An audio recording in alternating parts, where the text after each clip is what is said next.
Please take any seat that you can, and so that way we can get started with the ceremony. So I'd like to first welcome everybody. So my name is Laura Heinsohn, and I'm the new interim acting principal of USEC Queens. Thank you.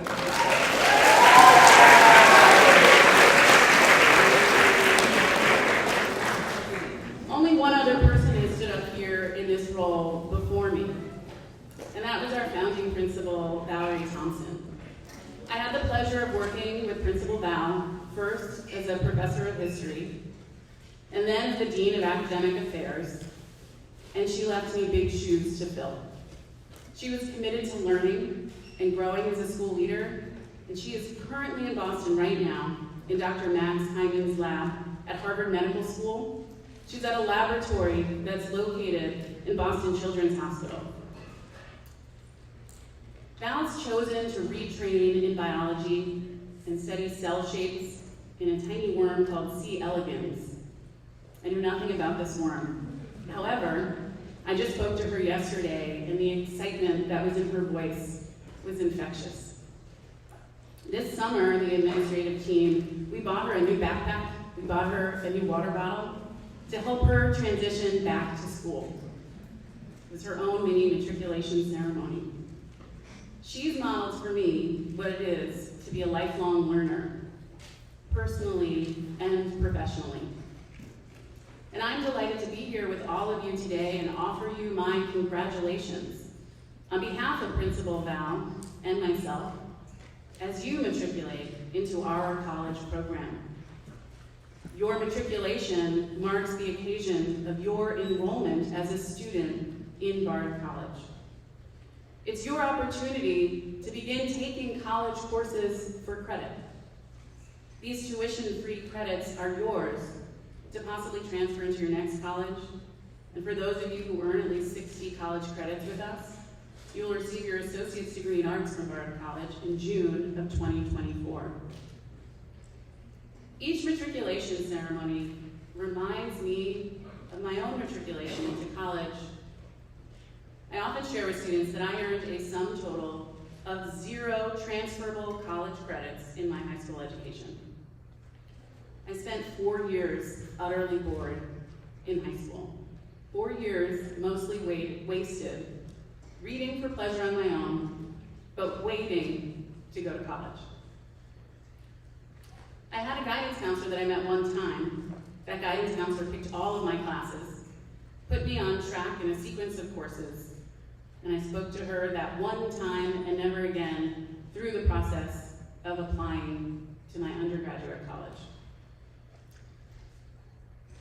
However, it was my undergraduate education in the liberal arts at Wesleyan University when I could feel a new world open up to me. I encountered that world in my classmates. That's where I met students who hailed from across the country and around the world. I encountered this new world in the pages of each book that was assigned to me.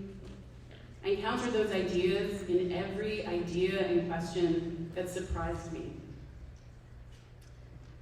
And finally, this new world opened up inside of me. My high school education was a routinized practice of skills. Most often, my goal was to please my teachers, and I did that pretty well. I studied so that I could repeat back to my teacher exactly what they had said to me in class, what they wrote on the board. I was good at school. But there was a shift for me when I arrived into my first college class. I felt out of my depth because my professors were so passionate about their research and the topics that they taught. I had never experienced someone asking me to think for myself. My idea of a thesis statement was to restate the question. My idea of an essay was 5 paragraphs long to pass the Regents exam. But in college, that enthusiasm that was infectious from those teachers, it forced me for the first time ever to show up and to think for myself. I got to choose classes for the first time based on my own interests. And I began to realize that my education was exactly that it was mine. And this is the place where you are arriving, right now. this very semester. You're arriving there 2 years earlier than I did, but at the point in your life and education where you've acquired the skills necessary to think critically and to engage with a world of ideas. I'm a student also of commencement addresses. I really enjoy reading them. One of my very favorites was given by feminist scholar and writer Adrienne Rich. She told the women who were in the graduating class of 1977 at Douglas College the following. She said to them, "The first thing I want to say to you who are students is that you cannot afford to think of being here to receive an education.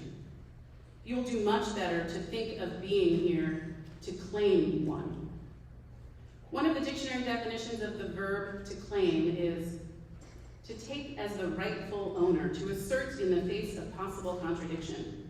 To receive is to come into possession of, to act as a receptacle or a container for, to accept as authoritative or true.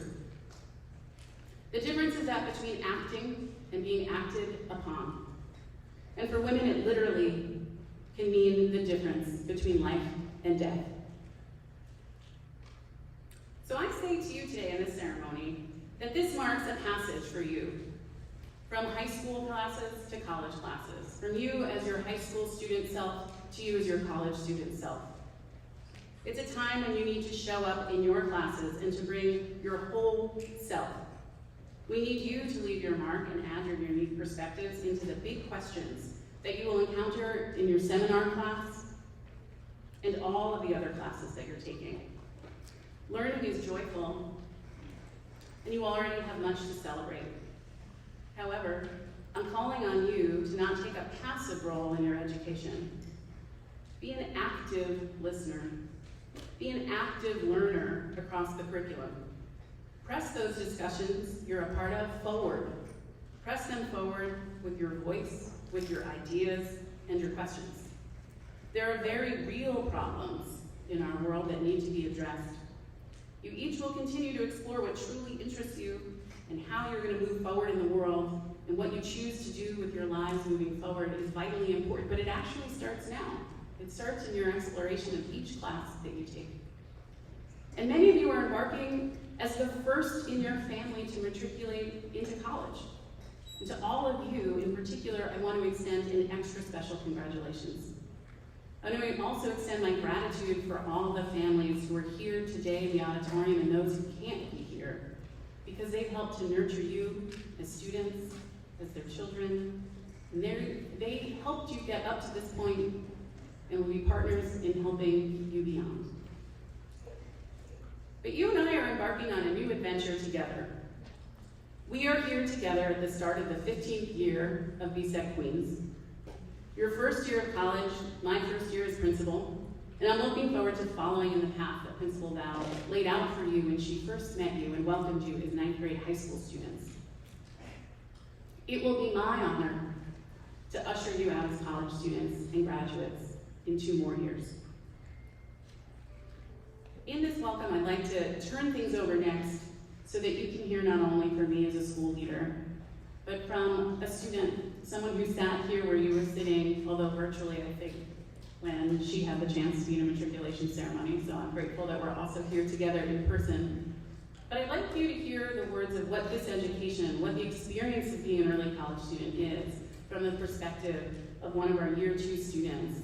She's also served as the Bard Early College Network Policy Fellow. Most recently, she published an op-ed in the Gotham Gazette titled, "I Started College at 16. Many others can too." So it's my pleasure to invite Arsha Joshi up to the stage.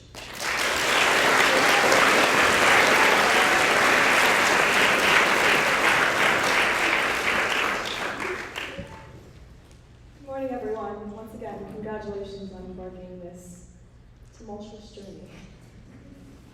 My name is Arsha Joshi. I'm in year 2 in the college program, and I've probably seen a couple faces around the hallways, but don't be afraid to say hi. Although prom, soccer games, and spirit weeks are all memorable parts of my high school experience, My favorite time of year takes place 2 weeks before the semester ends. Course selection. Each semester, 300 students in the 11th and 12th grades refresh their mailboxes, eagerly awaiting the pamphlet of all the college courses that will be offered the following semester. I attend Bard High School, Early College Queens, so in addition to 17 filled notebooks, I will leave with a high school diploma, an associate's degree, and 60 transferable college credits, all free of cost. But my biggest takeaway from this unique high school experience will be my experiences in college classes. When walking to my seminar class, I always heard the chirping of crickets and the hissing of snakes from the animal behavior class in the lab.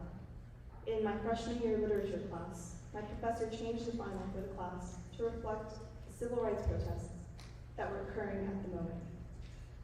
This decision was impactful for many students, especially those of color, and made them feel seen in the classroom. I recently took a course on the Harlem Renaissance, and more often than not, the conversations in class would lead to similar discussions about modern-day social issues. Once we complete traditional high school classes in our freshman and sophomore years, our college courses in junior and senior years do not adhere to standardized testing and curriculum. Professors create their own syllabi, class materials, and assessments. At Bard High School, Early College Queens, professors teach both high school and college level courses, and 97% of the faculty have a doctorate in the area that they teach. Not only does this result in 90-minute conversations about 20 pages in a book, but my teachers are always open to discussion outside designated class times. The flexible curriculum and an education that is not isolated from the outside world are two of my favorite parts of the early college model. And the ability to have control over my courses of study keeps students like myself extremely motivated. More importantly, early college instills a sense of belonging in students, especially those who are typically underrepresented in academia. Early college plays an active role in making college an expectation rather than an option for students. Students who are first-generation college goers or from low-income backgrounds stop viewing college as a daunting prospect because their first 2 years of college are in a familiar environment. At my school in Queens, this school, and the Bard High School Early College in Manhattan, 50% of the 1,284 member student population is first-generation American, and 70% are low income. By the time you all graduate and go on to another institution, you all will have been exposed to a college environment and hopefully have the confidence to continue your studies. In fact, Bard Manhattan and Queens have the highest on-time bachelor's degree completion for low-income students of all public schools in New York State. It's no surprise that the early college model has become increasingly common across the country with similar positive outcomes on graduation rates and college enrollment and degree completion. Taking courses without having to worry about cost or practicality helps reinforce that college is not just for career preparation and networking, but it's also a place to learn, and as Laura said, a place to discover who you are and fall in love with learning. The ability to interact with complex topics while still maintaining the innocence of being a teenager and living at home is a privilege that I will eternally be grateful for, and I hope you all will realize the importance of that in a year or even months. Once again, congratulations on embarking this tumultuous journey.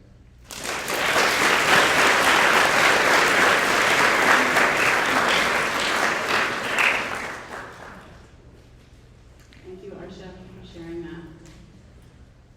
Next, I would like to introduce someone who you'll see again, as I mentioned, in 2 years' time, as hopefully if we are in person at our graduation ceremony.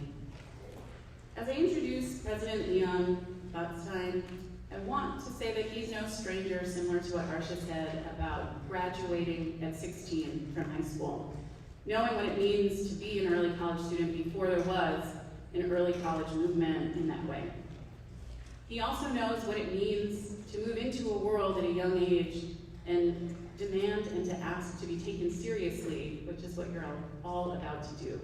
So he took the helm of Bard College in 1975 as the president of the college, and he's here to speak with you today to share some words with you as you embark on beginning your first year in our college program. So I'm going to invite up Leon Botstein now to speak with you.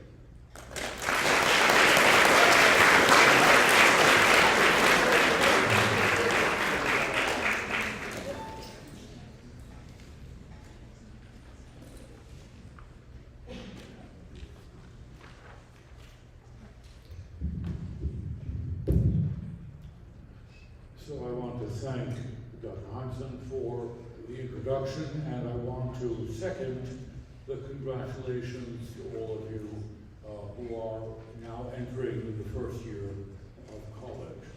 So, this early college name is really, doesn't make a lot of sense. I would forget the early and just focus on the college. You're not going to college early, you're going to college at the right time. And we're very proud of all of you that you've undertaken this and that you are where you are. And I also want to second Dr. Hansen's congratulations to families. There's some families here, but most of your families are not here. But they are very proud of you, and being proud of one's children is a good thing, and one's relatives. And I think that there's an opportunity you have which is terrific. And there's nothing different about what you're about to do than what people do in a kind of picture book or movie version of going to college. You're living at home and going to college. Most Americans live at home and go to college. The campuses, Bard has a campus, which I hope you'll be able to visit now the pandemic is over, 90 miles north of New York, but that's just part of what we do. And as you know, you're one of 8 Bard High School early colleges in the country, in 6 cities. As you know, you have a rival in Manhattan, slightly older than Queens, and one in Newark, and one in Cleveland, and in Baltimore, and Washington, and New Orleans, and Newark. And so I hope once the pandemic is over, we can realize the dream that we've always had of bringing students from each of these early colleges together. In other words, using the campus up in Annandale to bring young people at your age who are in the first and second year of college as part of this system, so you can meet one another. People from different cities who are in the same position as you are. The big difference between going between the 10th grade and the 9th grade and year 1 is the jurisdiction shifts from the city of New York, which runs elementary and secondary schools, to the regions of the state of New York, the University of the State of New York, of which we're a part, that gives credits to a college diploma. And the question is, what's the importance of that diploma? I'm not a big fan of pieces of paper. They can be meaningless, but they are inevitably door openers. As Dr. Hansen said, you have the chance to finish an AA degree, 2 years of college, by the end of your 12th grade in high school, and don't throw that chance away. You have a chance to get a head start on your education. Statistically, most of you will go on to finish a BA, and a high percent of you will go on to some kind of professional training, school, medicine, law, business, some other profession that requires an education. And a lot of people will give you a lot of advice about why it's important to go to college, and you've been talked at your entire life about how important schooling is, how important education is. And not all that education has been good. A lot of it has been boring. A lot of it has been repetitive. A lot of it was based on somebody thinking what it is you should learn, as opposed to your thinking, what do I want to learn? The first thing you'll discover in the transition that Dr. Hansen talked about is that you are the agent of learning. And you have to learn how to do 2 things to make that possible. You have to really like what you're studying, and you have to have an open mind to be interested in something you didn't think you were interested in. What's terrific is to have a really flexible curiosity. and to own the learning yourself. The big difference between college and high school is that we're no longer delivering something that the state makes us do. We're delivering something to you that is usable throughout the world in the study of important things. Climate, health, believe it or not, the meaning of life, history, politics, economics, how the world works or doesn't work. You suddenly get skills and information and the ability to formulate questions and come up with ideas where your voice has an equal voice with people in universities and colleges throughout the world.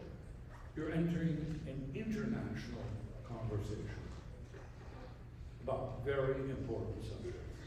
But nothing will be learned if you think you're doing it for somebody else.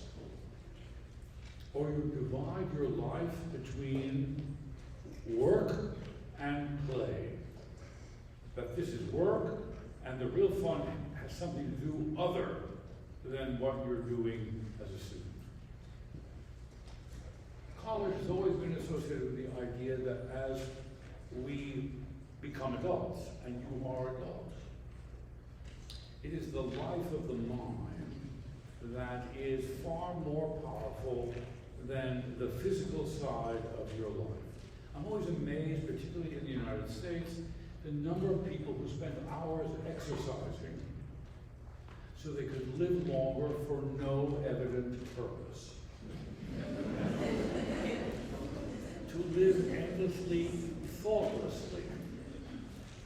It's a lot easier to keep your muscles toned than your brain working. If Americans spend as much time exercising their mind, we wouldn't be in the terrible state that we are now.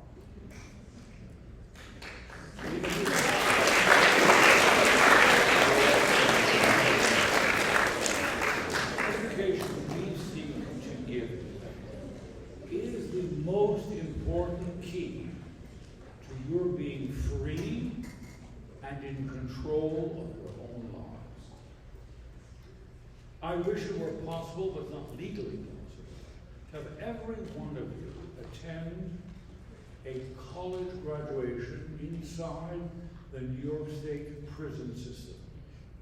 We run the largest college education program for incarcerated prisoners. And these men and women who've been sentenced to very long sentences for crimes they committed are getting the same education you are getting, and the same that we're providing with in Annandale, 90 miles north. And many of them, most of them, finish their AA degree, the degree you're now working toward, and some of the BA, while they're still in prison. So the ceremony takes place inside the prison. And every one of these graduations, we had one just in June, the first in a year and a half since the pandemic. Members of the graduating class speak. And you should hear them talk about what education meant to them. These are people who have no freedom, are locked in a jail, in a cell, regimented, and what they say over and over, and we've been doing this for nearly 20 years, that they, through learning, through the life of their mind, they discovered something no state, no law, no police officer can steal from them. Their ability to think on their own. To contemplate what seems ordinary in the world and make it have meaning for themselves. Think about important matters in a way that's different from what's hammered at you by every form of media. We have no idea how susceptible we are to being manipulated. The words that come out of our mouth are fragments of things we've heard other people say. We get so consumed about what other people think about us. We're so eager to fit in, even when fitting in is doing something that's really not very admirable. Thinking along with a crowd. Speaking language that is off the shelf, not controlled by yourself. Having opinions which are borrowed, not thought through. These men and women had nothing else to do. They are the best prepared students we have in the entire bar system. No privileged person up in Antioch works quite as hard as those prisoners. They're studying day and night. And they come to the class, everything is read. Many college instructors assume, well, they didn't read the whole thing. They don't know what's on page 433. 2 seconds go by and somebody asks, well, what about the claim in 433? And so the faculty, our faculty, are forewarned to be really well prepared. And their gratitude for the opportunity to take control over their own lives while they're deprived of their freedom is remarkable. So what you're embarking on is something that gives you autonomy, freedom, independence, and the ability to think for yourself and take responsibility for what you think you want to do, what you think is right, and the role you wish to play. The kind of education you're going to get is centered around language and commanding language, learning how to read, listen, and turn stuff around in your mind. And also for those who are interested in the natural world, questions of climate, health, learning to manipulate information through computation, ability to think in visual and also mathematical terms, quantitative terms. For those who are artists, musicians, for those who are interested in music, the arts, the ability to not only imitate the way other people do things, but shape your own work and your own expression. Those skills, whether you realize it or not, are immensely practical in your being able to do what you want to do in the world and earn a living, and make a career, and be proud of yourself and never be bored, and never be angry, never be envious of somebody else. And really have the sense that you have grabbed the possibilities of life. In no time that I can remember is going to college more important than now. Not only for you, but for us. You'll read it in every blog, in every dumb, idiotic tweet, in the junk that's on Instagram. The entire internet is a large sewer. And why you should spend as much time in it is a mystery to me. And the most of the communication we make with each other through our technology is so trivial, it's an offense to the power of our technology. The phone I'm carrying is more powerful than the computers that made the first space launch that sent a rocket and a person to the moon. Yet we use only a fraction of its computational power. Just as our brain, we use only a fraction of it. Fact is that the skill that you develop will serve you extremely well for the rest of your lives. And the opportunity that you have has a political significance. What you hear now is that democracy is in difficulty, and it is. People can no longer distinguish lies from the truth. They don't know how to decide whether something being told to them is plausible or not. They have a lot of mistrust for institutions, authorities, politicians, popes, priests, doctors, you name it. There is a doubt, there's a willingness to believe stuff that is not believable, even when it concerns their own well-being, as we've seen during the pandemic. They're not willing to tolerate that people might not know the answer, that the answers are tentative, provisional.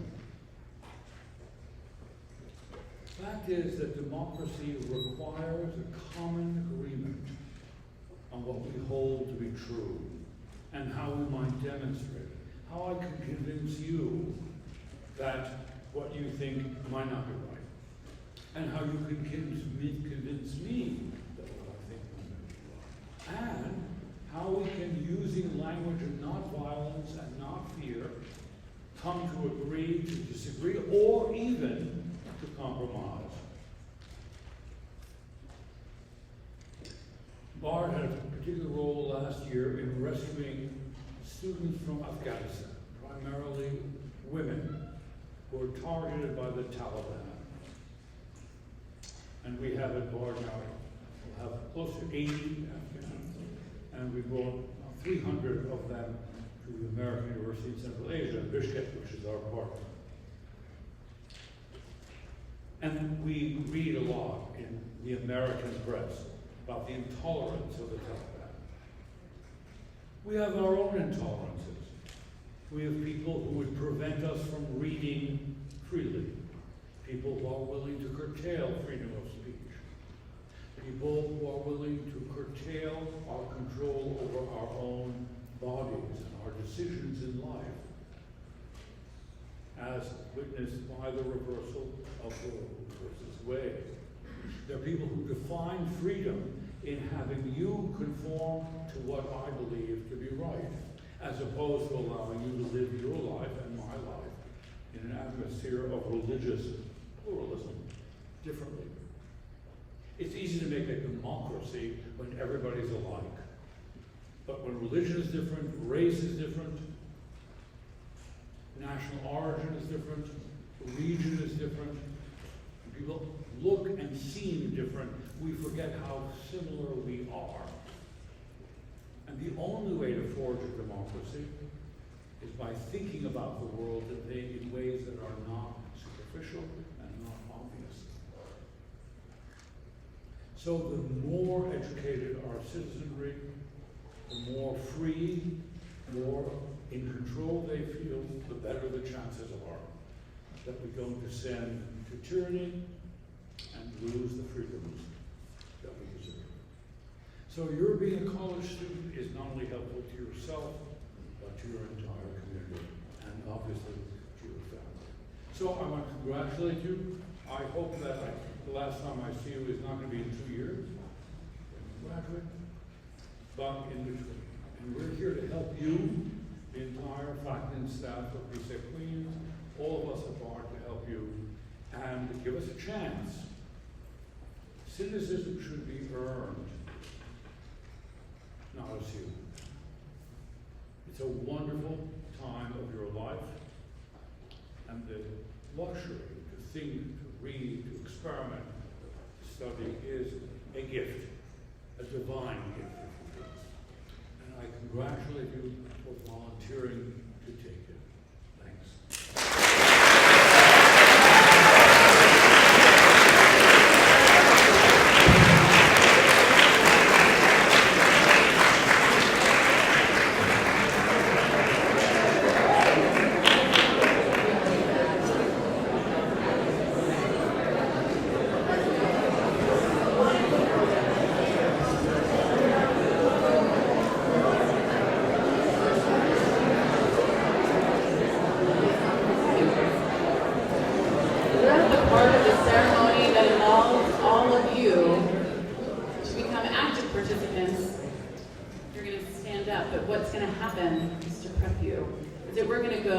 Advisor by advisor. Your advisors are going to present you for matriculation. when that happens, when I call your advisor's name, I'm going to ask everybody who's a student in that advisory to stand up, to get to your feet, so that everyone is going to take the stairs up, but I want to note that that last step is deceptively larger than the other two. So to prevent falling, I just wanted to let everyone know, careful coming up these stairs, and also careful when you descend the stairs on the opposite side. So I'd like to invite Graciela Baez to come up to the stage.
Keynote.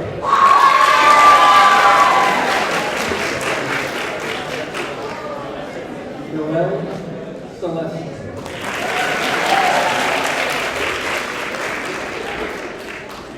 Luca Chatorelli.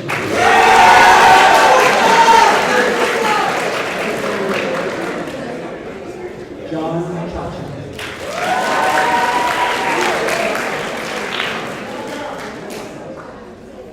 Jamie Chan.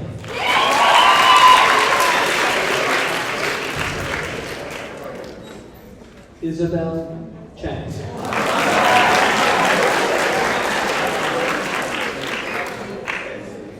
Austin Chan Orsini. Maggie Chen.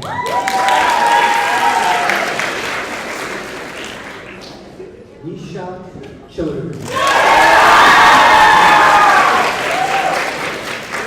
Ayan Chowdhury.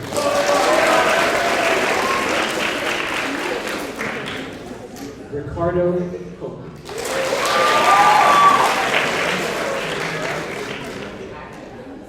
Layla Colon.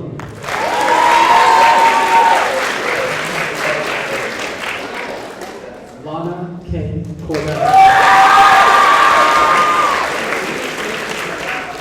Rivers Curry.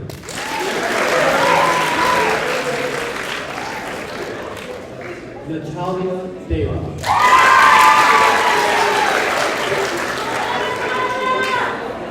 Abel Das.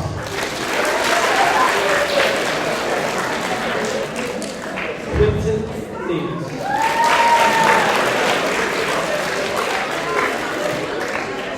Patrice Delgado.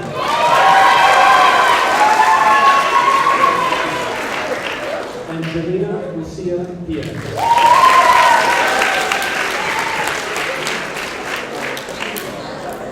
Samantha Donye.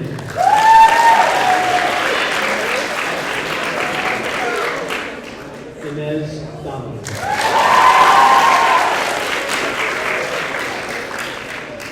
Now I'd like to ask June Morrison Jones to come up.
remarks?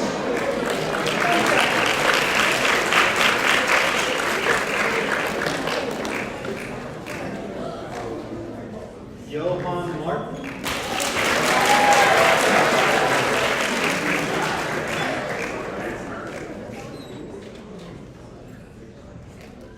Harmony McCauley.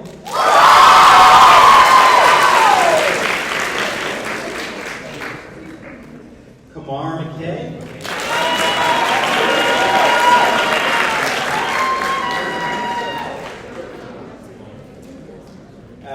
Mira Mioli.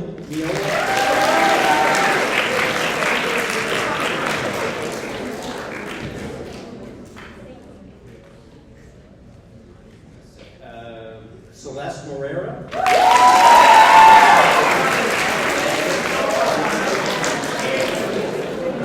Julian Moreno.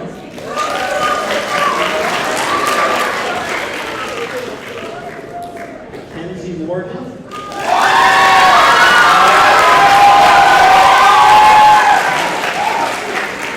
Daniel Mosqueda.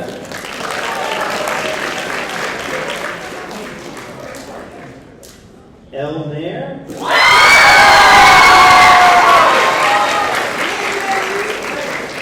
Tenzin Namdal.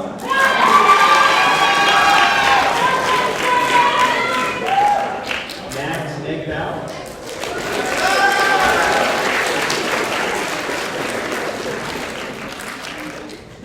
Emily Velasquez.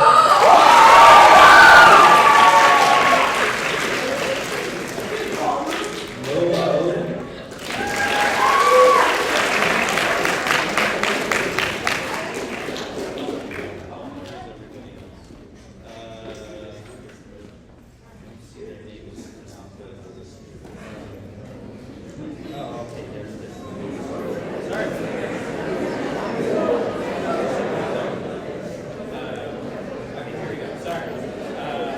Sincere Jamal.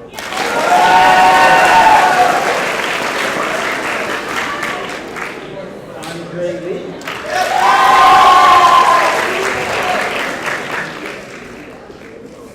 Gabby Leon Ramirez.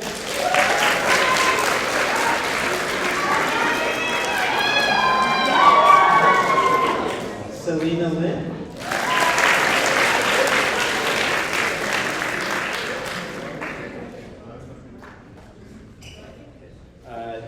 Nick Lubin.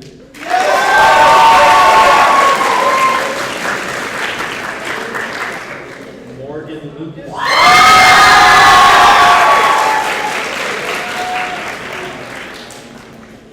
And Kyle Matthews.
Devin Perez.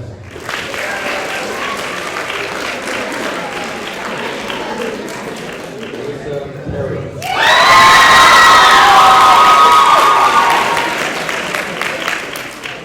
Mariah Persall.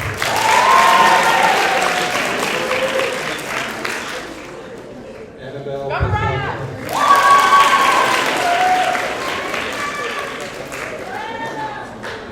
Eliana Picker.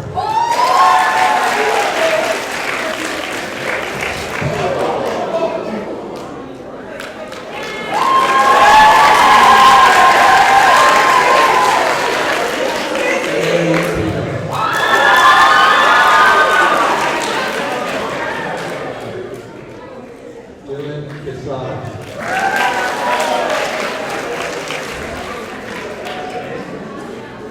Jocelyn Rafter.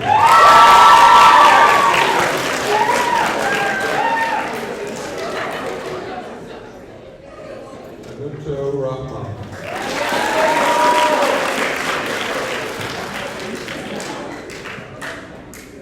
Nakib Rahman.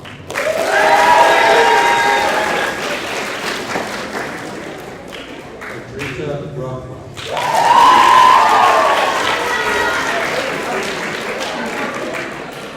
Now I'd like to invite Professor James Antonalia to the stage to present training.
Lorena Ramos.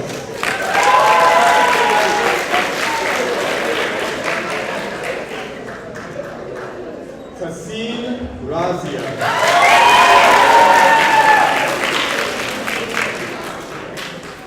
Noor Rez.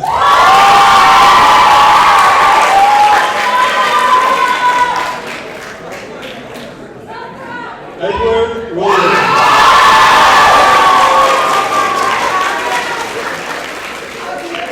Joshua Rosenstein.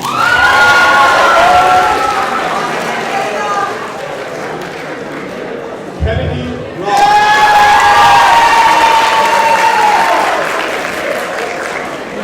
Thomas Ryan.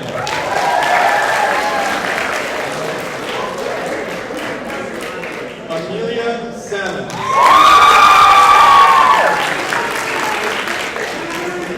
Crystal Sandoval.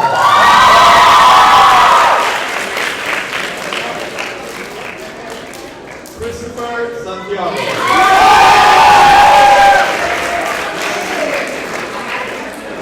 Liza Sarker.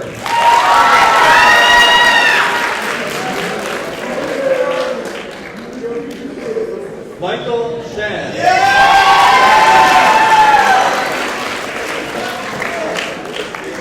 Anika Shara.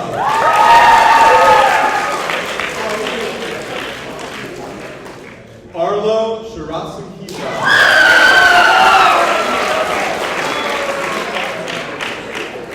Christopher Sterling.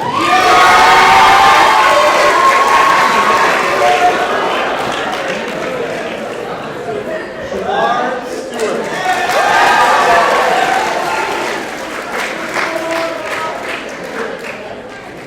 Michelle Tadro.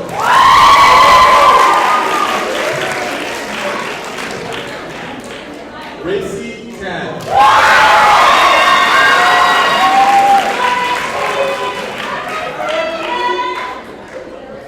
Alexandria Thomas.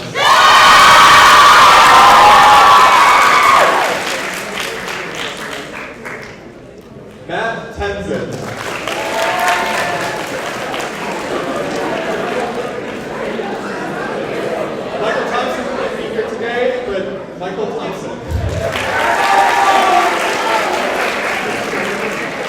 I'd like to welcome Dr. Stephen Weissman now to the stage to introduce his advisor.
Good morning. So, it is my pleasure and honor to close out this ceremony. I want to start by thanking President Botstein for his words. He has taken time out of his real busy schedule to come and induct you into this society that is Bard College.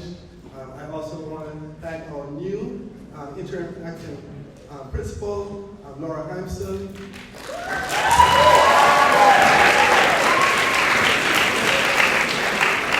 She's done a great job so far in starting out this new school year. And I also want to thank Archie Joshi.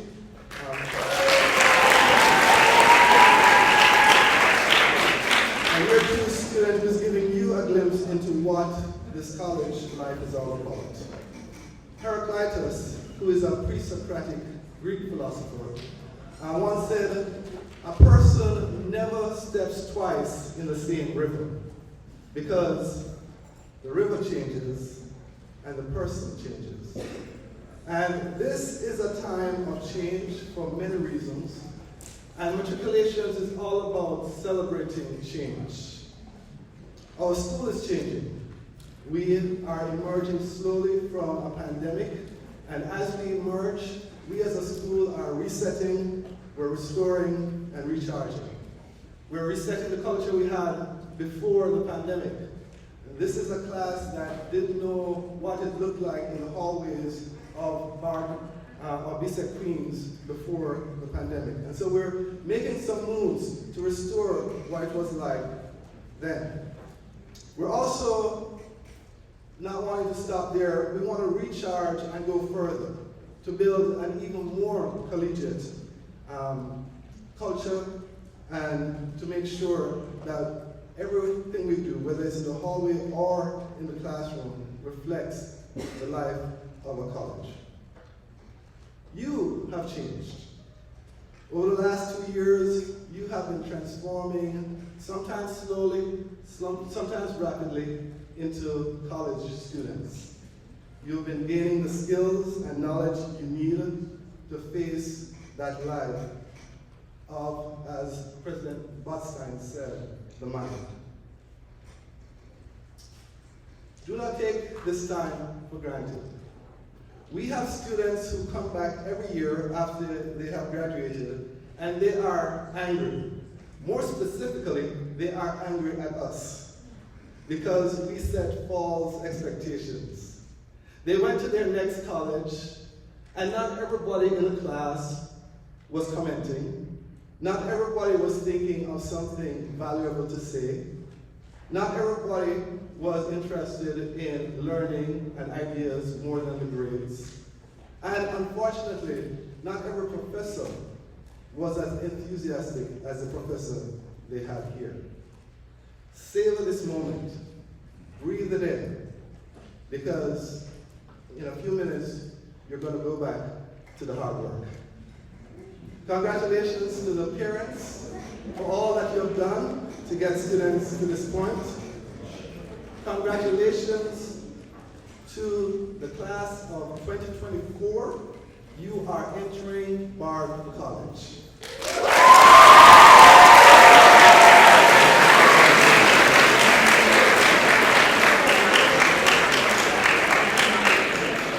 Enjoy all the rights and privilege of that status. Thank you.